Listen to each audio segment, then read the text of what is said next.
Welcome back to the Rick Smith Show. Now, here is Rick Smith. So, looking forward to some big fun. Forward to some big fun on Thursday, because according to the Ohio Senate President Matt Huffman, the Senate Republicans are going to unfurl their creative mapping of Ohio's House and Senate districts on Thursday, September 9th. And, I can't wait to see what this is. Now, as I understand, constitutionally, they have to do it by September 15th. So there's not really a lot of time to judge the creative mapping because, after all, how many districts are there? They're like, I think 99 House seats they've got, 33 Senate seats. So you've got a handful of days to look at all of these creative maps. I can't wait for the cartooning. Should be quite fun. But hey, they're going to be dropping the ball so we can get a good whiff of what the GOP is dropping. Because look, we're famous for gerrymandering here too, but we'll see. And here to share some thoughts on what tomorrow could look like and what these creative maps might look like as well, I've asked Susan Tebben to come talk with us. Susan's a reporter over at the Ohio Capital Journal. She's one of the folks paying attention to this. You want to check out their website, ohiocapitaljournal.com. We'll get links out on social media. Susan, thanks for taking time for us. Thanks for having me. So am I getting this right? I kind of got the numbers right. Tomorrow, the big drop. A couple of days is when they couldn't wait another day to get this out of. Am I getting this right? Yeah, you're getting this right. And they literally couldn't wait another day. So they have to, after they approve whatever map they approve, which could be tomorrow, could be another day, they have to have constitutionally 3 public hearings on whatever map they decide on. So they have to decide when that's going to happen. We're hearing that might happen Sunday through Tuesday. But we'll see. We can't get that confirmed yet. So that's something else that has to happen before September 15th. And then we have to look at legislative districts versus congressional districts and do all that. All that stuff. So I got to tell you, when I saw this and I saw that you had to have 3, I'm going, okay, well, you have 1 hearing during the Ohio State game. Have 1 hearing during, when the Browns and the Bengals play. Yep. Have 1, hearing during Monday Night Football. This way we can get all the target demographics that would be ignored. Yes. Are the Indians playing still? I'm not sure. So that we could have one then too. No, but this is one of those things where you go, you guys in Ohio tried to stop some of the gerrymandering, passed some stuff to help with this redistricting commission that evidently where they're supposed to hand these over. This wasn't supposed to be how this played out, was it? No, absolutely not. No, there was an entire ballot initiative because of what happened 10 years ago when it was literally a secret suite at the Sheraton Hotel or at a hotel next to the State House where Republicans met and they put together maps that they felt worked for them and then came out and said, here's the maps. And there wasn't a whole lot of time for public input. There wasn't a whole lot. It sounds very familiar. There wasn't a whole lot of time for public input, so we're going to do this. But we didn't have this. What we have now is a ballot initiative, which makes this commission exist and also makes it so that there are certain things that you have to do to include the public in this. And there are certain bipartisan issues. You have to have members of each party on this commission, and you have to allow for bipartisan agreement. So if they get bipartisan agreement, we can have the 10-year maps. If they decide they don't have time and they want to pass, which they can, a majority Republican approved map, that will be a 4-year map. And we have to do all of this again in 4 years. So there's different methods to this madness now. Okay, so if they continue to control things as they have when they create their own maps and they choose their own voters, they can just keep doing this every 4 years to hold on to power as opposed to doing anything in a bipartisan fashion. That seems rather tricky. It's a little tricky, and believe me, the League of Women Voters, the ACLU, all on the line, they've all said they're ready and willing to go to court for this, and frankly, they're expecting that they will go to court over this. So I think we're going to see a lot of play in the courtroom over this. Supreme Court will have to have a say before we decide this fully. We still have to decide the congressional district, so we could be into November doing this. Yeah, from what I've read, and you guys have been doing some great reporting on this. From what I've read, they claim they've done nothing, but they've got to the end of the month to get that. These are the state houses, the 99 state house seats, the 33 Senate seats, that evidently there was supposed to be a September 1st hearing that didn't quite happen. because what I read, and help me if I'm wrong, it's because the census was so badly screwed up that the last administration really boogered up badly that they're then claiming, well, we couldn't do our work because, well, how does that work? That is what they're saying, yes. So because of the census delays that we had, it set them back from getting the data that they needed to draw the maps.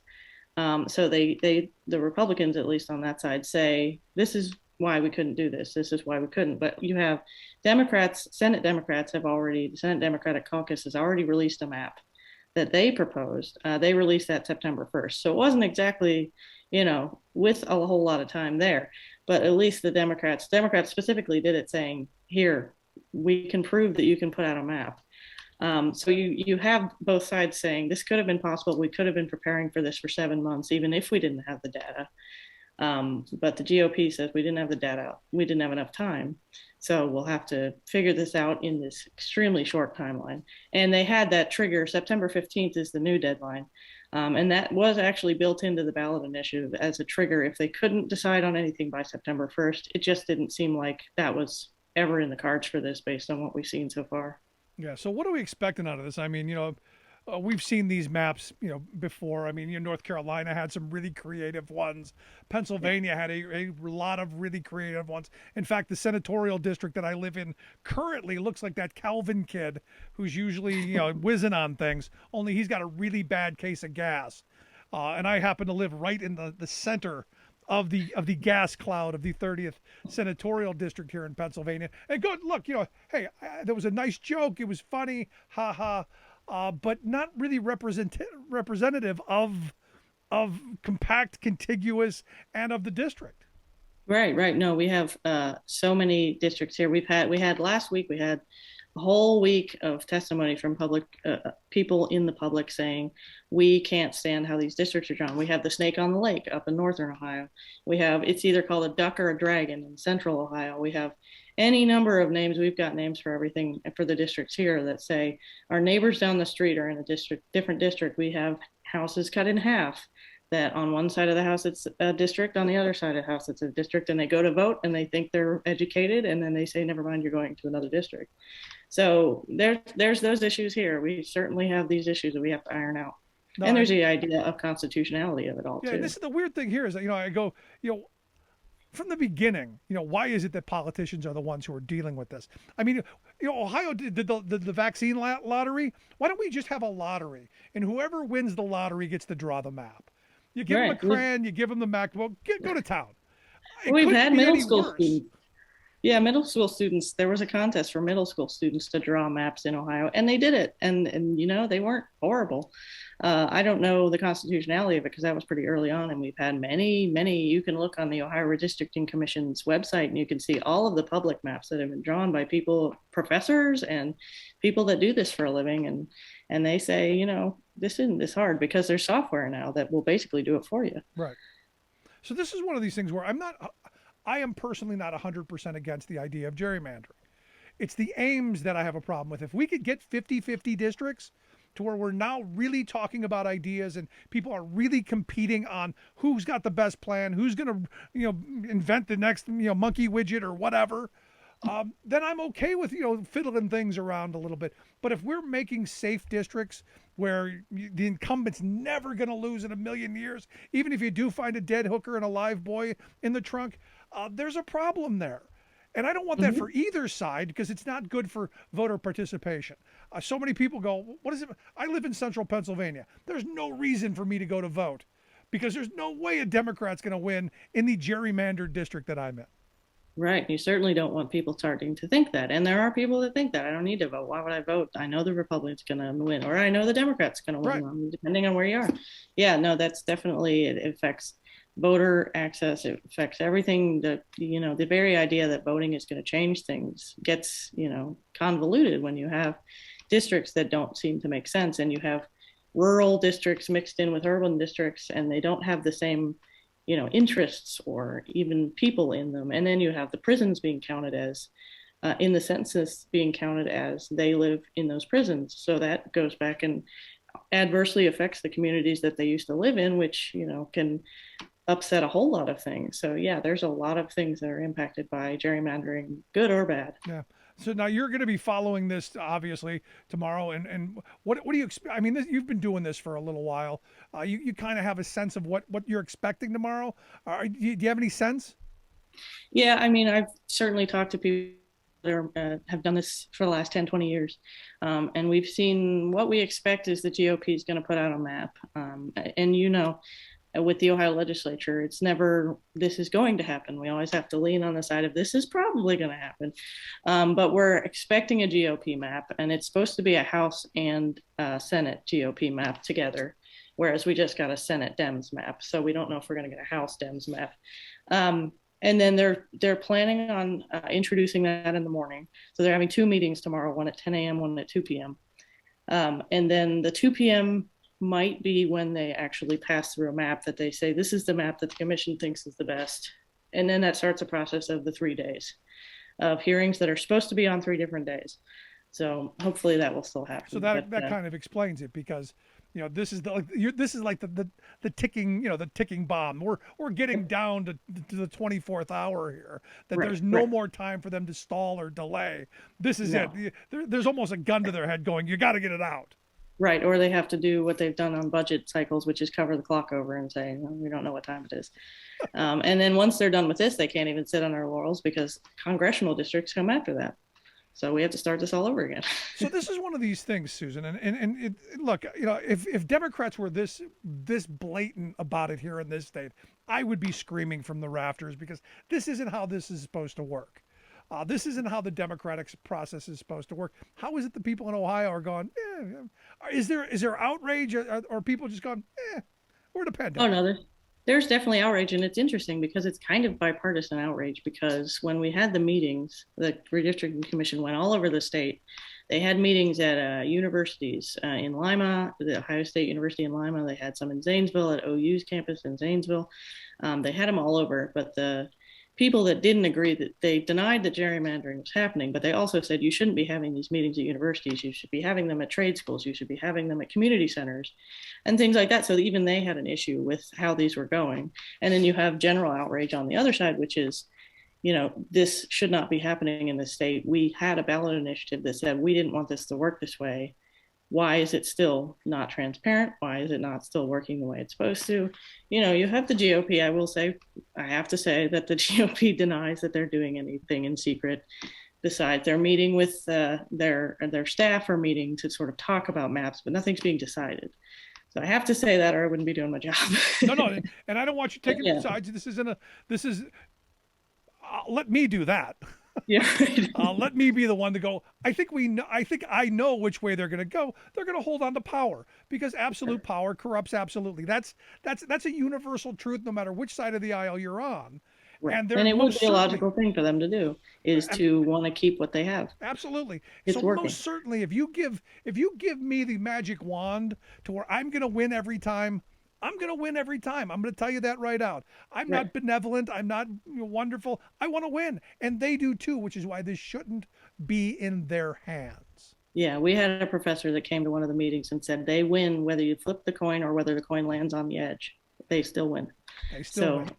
That's how people feel, yeah. No, and this is one of these things where you go, I look at Ohio. Ohio isn't a 100% red state, and yet you've got you got veto proof majorities, right? I mean, you've got super majorities everywhere. And Ohio is not a 60-40 state. Maybe 53, 47, maybe somewhere in there. Not there, yeah. And that's a big argument for people that are on the side of we need to get rid of gerrymandering. This is a purple state. That's what they keep saying until they're blue in the face, this is a purple state. And the representation in the legislature does not prove that, because you've got all the conservative issues being passed through with no problem. And then, voting access. No, Pennsylvania's got its problems too. Look, where I'm at, in 2018, they did a mock-up of who got what.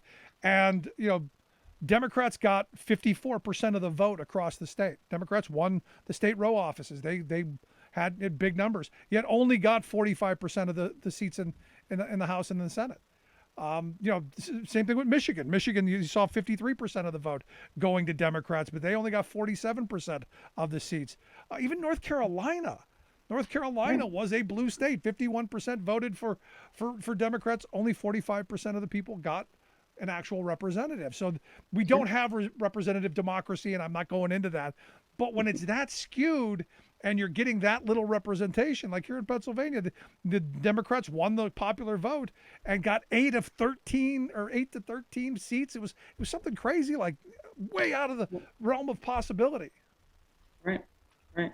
Yeah. And then you look at that and you see that the certain issues, no matter what the opinion is, they're going to pass the issues the way they want to. I also cover abortion because I cover all these non-controversial topics.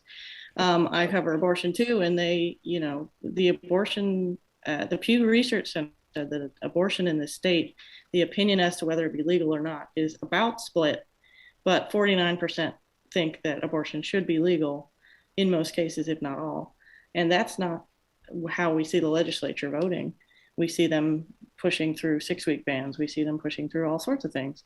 And education is the same way. We see different private school ed choice scholarships going through when that may not be 90% of the students that are in schools are in public schools in this state. So it's definitely a way to sway things the way you want to look at it. Yeah, and ultimately it comes back to what my high school government teacher said. Government's about who gets what. And, the moneyed interests have spent lots of money making sure that the Republicans right now remain in power.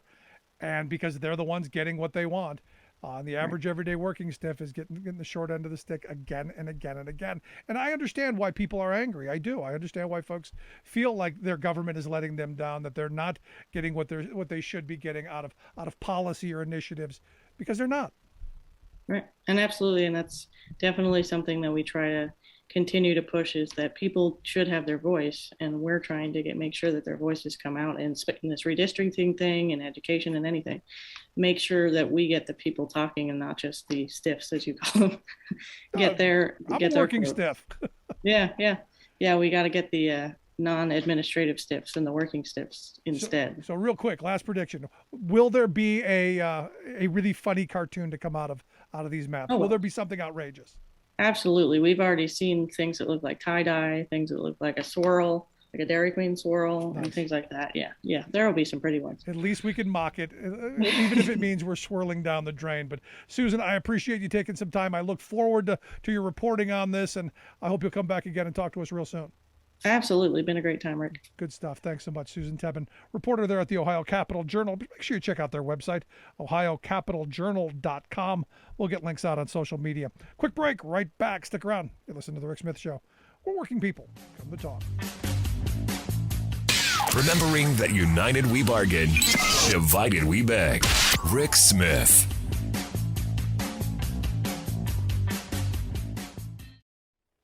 Here at The Rick Smith Show, we don't accept corporate advertising. Never have, never will. In fact, we spend most of our time giving corporations the finger. We don't stop the show every few minutes to sell you supplements, beet juice, or whatever snake oil the right-wing loonies are pawning. That's because we're not sellouts. It's also because we're supported by our friends in labor and by people like you. If you like what we do, become a patron by going to patreon.com/Rick Smith Show. That's patreon.com/Rick Smith Show. Give what you can, if you can, and help us fight for the working class majority. Because together we bargain, divided we beg. Thank you for tuning in.